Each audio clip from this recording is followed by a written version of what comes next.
and solving them identified the the identity of the Lich, as their guild leader. So that was really cool because from basically level 4 when I gave it to them, I was like, man, if they really buckle down, if they figure this out, they could figure out kind of this big turn for the campaign. They could figure it out at level 5, you know, way before they're ready to deal with this and what could happen. Like that was kind of a fun part of that half of the campaign. But it took them until about level level 9, right before this arc that they're currently on. And now the back half of the campaign switches to, obviously they want to kill this Lich, but also they were only able to convince some of the people they recruited to come with them. So basically they've recruited kind of the mini bosses, or like some of these people are continuing to work with the Lich, and those connections will all be super personal as those people they chose. Kind of every time they recruited somebody, I gave them like 2 or 3 options, very like video gamey, where it's like, okay, these are the 3, you guys can only recruit 1, who do you pick? And those are some really fun conversations. And then to see all that turn later into like, oh god, who do we have to make sure we convince this person to, you know, what's going on, or have to, you know, screw this one, they're a lost cause, they'll never, you know, side with us over the Lich, and blah blah.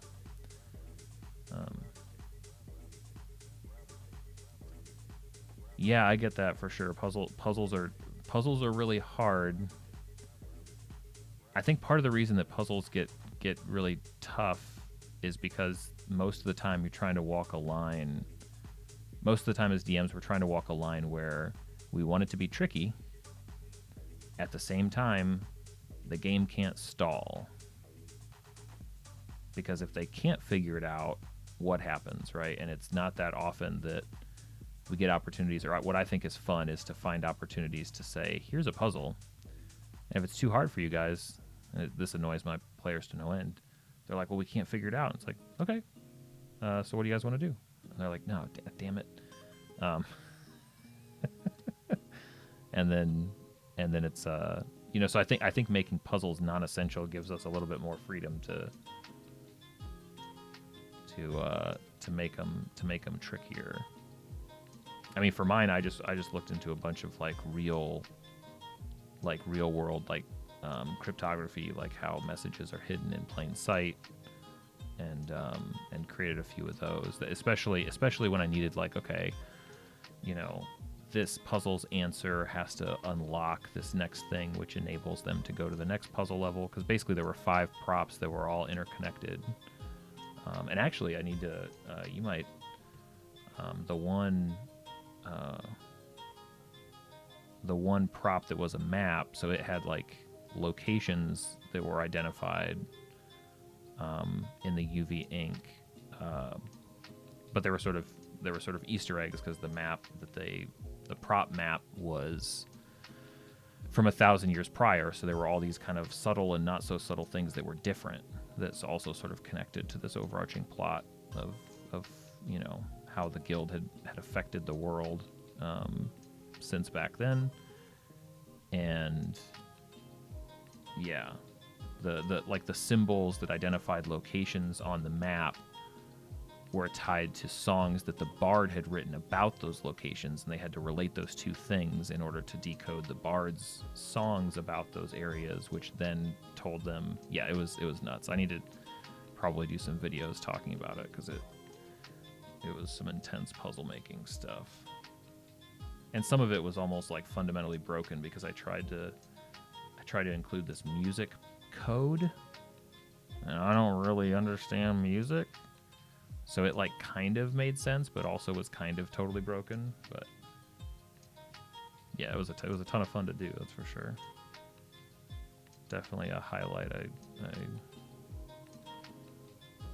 I've got some more ideas for some kind of prop making stuff. Maybe I'll see. Yeah, that'd be good encouragement. I've got a few things sitting on my shelf that I haven't attacked that are very much prop things, and I've been stalling or been waiting to work on them. Maybe if I do a video and people think that those old props were cool, that'll give me the inspiration to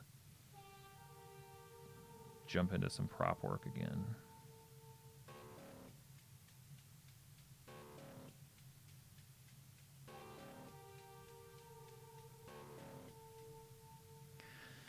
Yep, definitely on my list. I've only got, I think, 2 more of these damn player classes to get through, and then I can move on to more ideas. I think I've got to do my Artificer and my Paladin, and then I get some relief and can do some more kind of ad hoc ideas that aren't tied to like an ongoing series.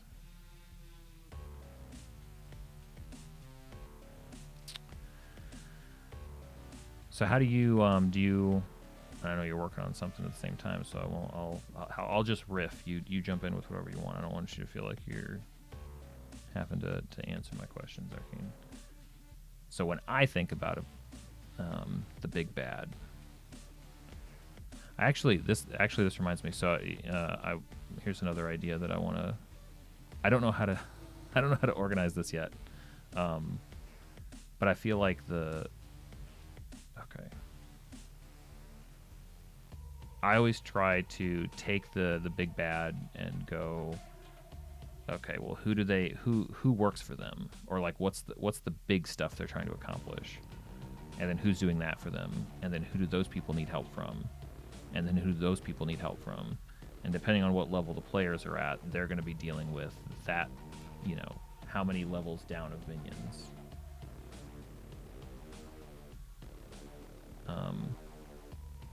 And the idea that I have for this that I think would be really fun, there was a, I don't know if they still do it, but there used to be something in the graphic design, like the web design world, it was called Photoshop Tennis.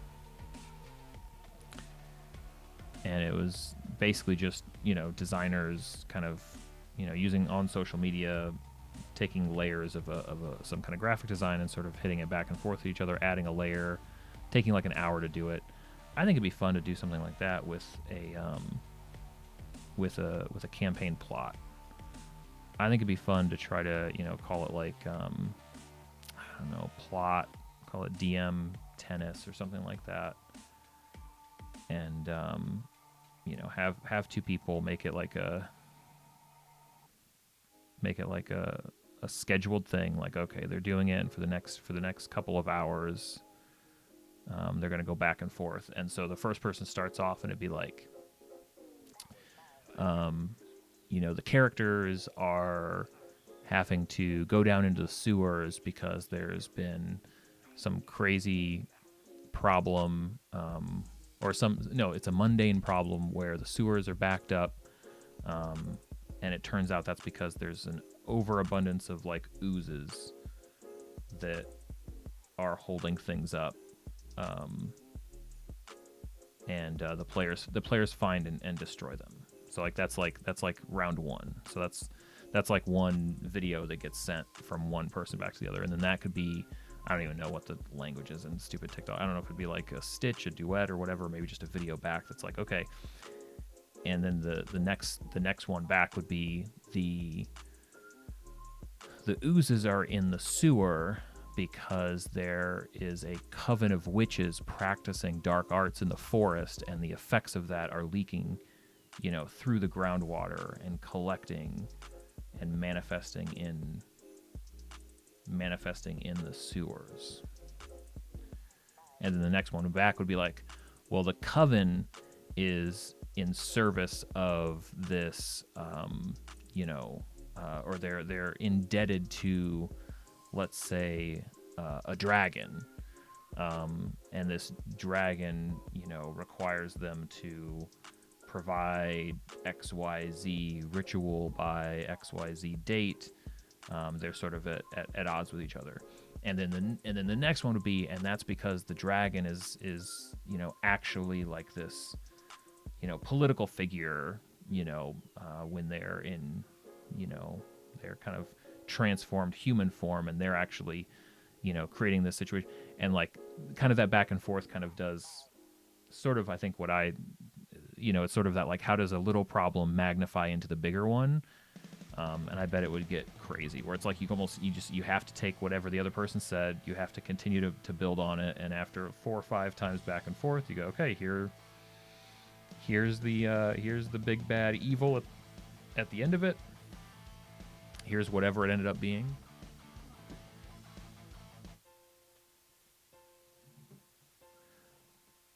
I don't know how to pitch and get those things going, but as soon as I can think of a good name for it, a good way to explain it, get a couple people to do it with me, I think it could be a lot of fun. Be a fun, like, Saturday on D&D TikTok type of thing to watch people do. So I'll come up with something at some point. It's in my ideas folder. I'll find a way to push it out there at some point.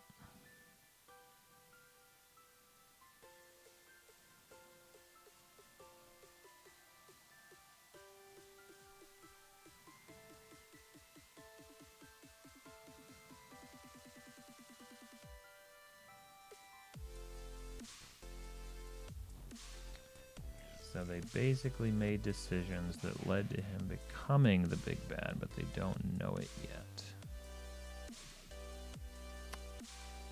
Interesting.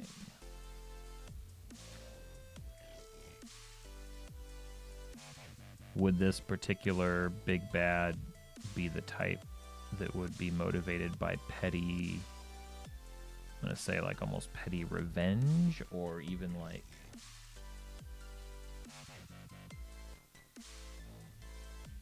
basically promised to help someone who is innocent and a bounty, he's now blinded? Because if it's somebody who also like hates them, like not only is now motivated to do bad things, but like specifically blames the party, I feel like that could manifest, and they straight up hid him in the library and left the city. Oh, okay. So he would probably let's say have ill will towards them potentially.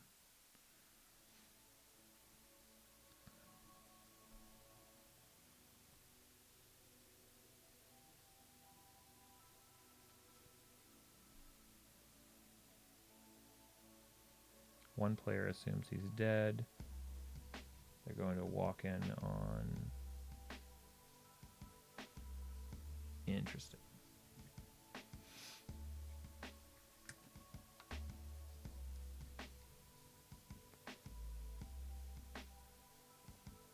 Okay. Nice. I like it. I like the idea. It feels like he could have a real petty vendetta against them. Like he could make it really personal.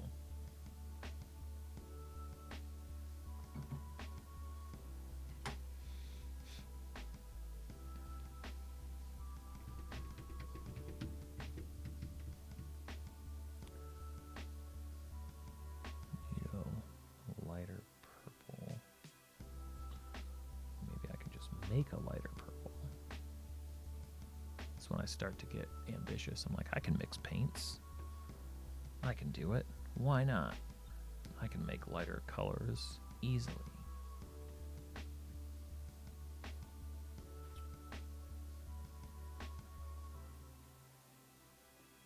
No, that's super exciting. It's really like, I think some of the most fun stuff is to be able to like make things that are sort of happening because of what the players did.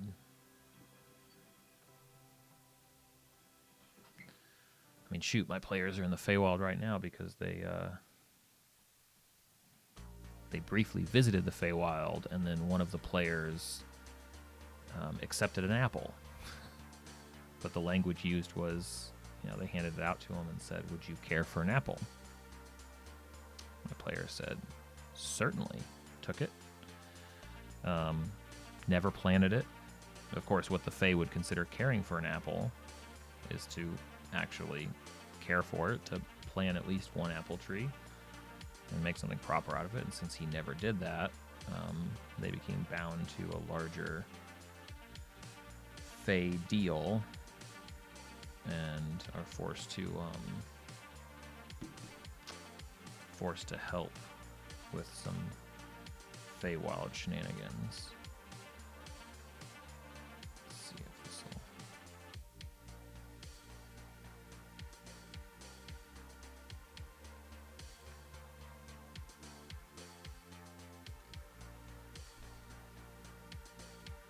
That's funny.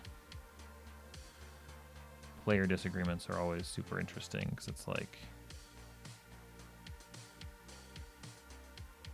sometimes nobody's right, other times it's like, ooh, that one they're totally right. That's what I would do. But oh, okay, they all talked. Like sometimes they even just like kind of forget about the right thing that they talk about and move on to something else. But yeah, it's always fun just kind of sitting there waiting to hear what they end up deciding on. I'm thinking, okay, is this going to be one that I really take and turn the screws on, or do they get a pass on this one?